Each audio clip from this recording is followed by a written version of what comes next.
بسم اللہ الرحمن الرحیم۔ السلام علیکم۔ حضرت آدم علیہ السلام کی اولاد میں کیسے بت پرستی شروع ہوئی؟ سب سے پہلے کس کا بت بنایا گیا؟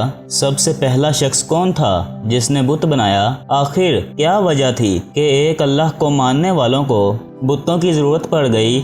آج کی ویڈیو انہی سوالات کے گرد گھومنے والی ہے۔ حضرت آدم علیہ السلام کی وفات کے 126 سال بعد حضرت نوح علیہ السلام پیدا ہوئے۔ بعض روایات میں بتایا جاتا ہے کہ 146 سال بعد حضرت نوح علیہ السلام کی ولادت باسعادت ہوئی۔ مشہور تاریخ دان مقاتل لکھتے ہیں کہ حضرت نوح علیہ السلام کا اصل نام السکن تھا، جبکہ کچھ روایات میں ان کا اصل نام الساکن اور عبدالغفار لکھا گیا ہے۔ لیکن جب حضرت نوح علیہ السلام 40 سال تک روتے رہے تو ان کا نام نوح پڑ گیا۔ نوح کے لغوی معنی بہت زیادہ رونے والے کے ہیں۔ حضرت نوح علیہ السلام کے والد مومن تھے۔ حضرت نوح علیہ السلام کے والد کا نام شیش تھا اور والدہ ماجدہ کا نام کیشوش بنت قبیل تھا۔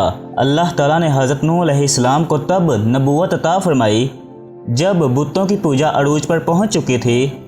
ہر طرف شرک کا بول بالا ہو چکا تھا، لوگ گمراہی میں ڈوب چکے تھے۔ سوال یہاں یہ پیدا ہوتا ہے کہ آخر اتنی جلدی انسان بتوں کی پوجا میں کیسے لگ گئے؟ ابھی تو حضرت آدم علیہ السلام کی چوتھی پیڑھی بھی نہ آئی تھی۔ مشہور محدث اور تاریخ دان حضرت ابن جری رحمۃ اللہ علیہ محمد بن قیس سے سند کے ساتھ روایت کرتے ہیں کہ حضرت آدم علیہ السلام کی اولاد میں حضرت نوح علیہ السلام سے پہلے کچھ بہت نیک لوگ تھے۔ ان کی پیروی کرنے والوں کی تعداد بہت زیادہ تھی۔ لوگ ان کی ایسے ہی مانتے تھے جیسے نبی کی باتیں، نعوذ باللہ۔ یہ تعداد میں 5 تھے جن کا نام ود، سوا، یگوس، یوم اور نصر تھا۔ لوگ ان سے بے حد محبت کرتے تھے۔ جب ان 5 کا انتقال ہوا تو لوگ رنجیدہ رہنے لگے۔ شیطان نے لوگوں کے دلوں میں یہ بات ڈال دی کہ جن جگہوں پر یہ لوگ بیٹھا کرتے تھے کیوں نہ ان کی جگہ پر ان کی نشانیاں رکھ دی جائیں۔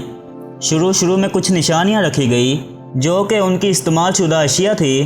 بعد میں ماہر مجسمہ ساز بلوا کر ان 5 بزرگوں کے مجسمے بنوا دیے گئے۔ انہی 5 بزرگوں کے نام پر ان مجسموں کے نام رکھ دیے گئے۔ لوگ دل جوئی کے لیے ان مجسموں کے پاس آتے تھے۔ آہستہ آہستہ لوگوں نے ان بتوں کو اٹھا کر عبادت گاہ میں رکھ دیا تاکہ عبادت میں دل لگا رہے۔ پھر وہ وقت آیا کہ لوگ انہی بتوں سے اپنی فریادیں کرنے لگے۔ پھر اس کے بعد میں آنے والی نسلوں نے ان بتوں کی پوجا شروع کر دی۔ یوں دنیا میں بت پرستی کا آغاز ہوا۔ حضرت امام ابن حاتم رحمۃ اللہ علیہ حضرت امام باقر رحمۃ اللہ علیہ سے روایت کرتے ہوئے لکھتے ہیں کہ ود ایک نیک شخص تھا۔ وہ اپنی قوم میں بہت محبوب تھا۔ جب وہ فوت ہو گیا تو اس کی قوم کے لوگ بابل کی سرزمین پر اس کی قبر کے ارد گرد بیٹھ کر روتے رہے۔ جب ابلیس نے ان کی آہو بقا دیکھی تو وہ ایک انسان کی صورت میں آیا اور کہنے لگا، میں نے تمہارے رونے کو دیکھ لیا تو تمہارا کیا خیال ہے؟ میں تمہارے لیے بت کی ایک تصویر بنا دوں؟ تم اپنی مجلس میں اس تصویر کو دیکھ کر اسے یاد کیا کرو۔ تو انہوں نے اس سے اتفاق کیا تو اس نے بت کی ایک تصویر بنا دی جس کو وہ اپنی مجلس میں رکھ کر اس کا ذکر کیا کرتے تھے۔ جب ابلیس نے یہ منظر دیکھا تو کہا، میں تم میں سے ہر ایک کے گھر بت کا ایک مجسمہ بنا کر رکھ دوں تاکہ تم میں سے ہر ایک شخص اپنے گھر میں بت کا ذکر کیا کرے۔ انہوں نے اس بات کو بھی مان لیا۔ پھر ہر گھر میں ایک ایک بت بنا کر رکھ دیا گیا۔ پھر ان کی اولاد بھی یہی کچھ کرنے لگی۔ پھر اس کے بعد ان کی جو بھی نسلیں آئیں تو وہ بھول گئیں کہ وہ بت ایک انسان تھا۔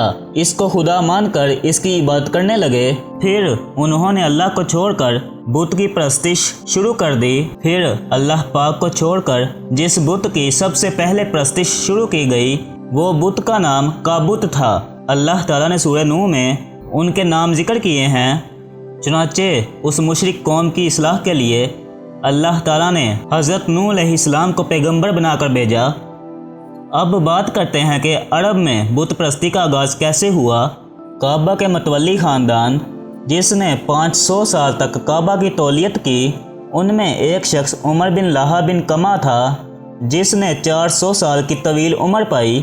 اسی انسان نے کعبہ کو بتوں سے بھر دیا تھا۔ عمر بن لہا نے کعبہ میں بت صرف اس لیے رکھے کہ لوگ اللہ کو بھول کر میری اطاعت میں آ جائیں۔ نعوذ باللہ۔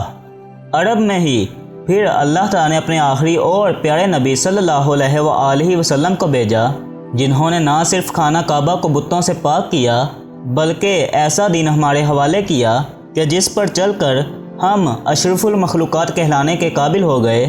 اللہ پاک ہمیں اور ہماری اولادوں کو شرک جیسے نسور سے دور رکھے، تمام بیماریوں کو ہر بیماری سے پاک کر دے، اور ہمیں حضرت محمد صلی اللہ علیہ وآلہ وسلم اور ان کی آل پاک سے بے پناہ محبت عطا فرمائے، اور ہمارا خاتمہ دین اسلام پر کرے۔